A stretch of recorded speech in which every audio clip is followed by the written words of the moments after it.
Why aren't RBIs always given when a run scores? Imagine a player hits a single and a teammate scores from third base. You might think the batter gets credited with an RBI, but that's not always the case. Let's find out why. A run batted in is awarded when a batter's action directly causes a run to score. This includes hits like singles, doubles, triples, and home runs, as well as sacrifice flies and bunts.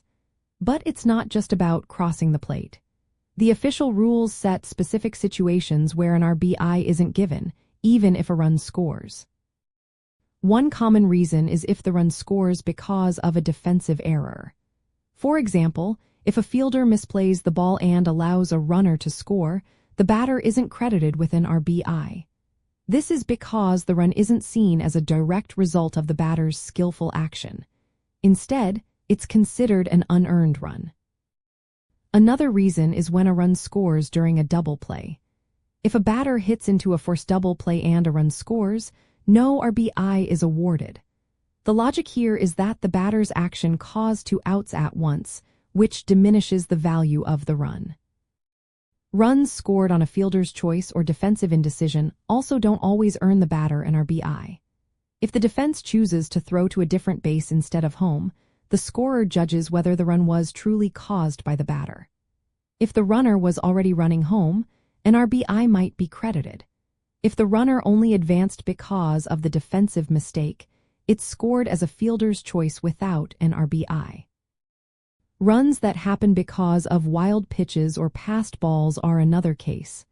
These are mistakes by the pitcher or catcher, so the batter does not get credit for an RBI, even if a run scores.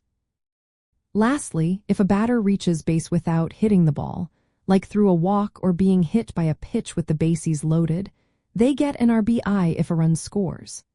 But if a run scores in other ways without a hit or bases loaded walk or hit by pitch, the batter might not get an RBI. The official scorer plays an important role here. They decide whether a run scored on a defensive error or a fielder's choice should be credited as an RBI. This judgment keeps the statistic fair and meaningful. RBIs have been a key way to measure a player's ability to produce runs. But because they depend on specific rules and play situations, they don't always match the actual number of runs scored. This is why a player can have a run scored but not be credited with an RBI. It's all about how the run happened and whether the batter's action was the main cause.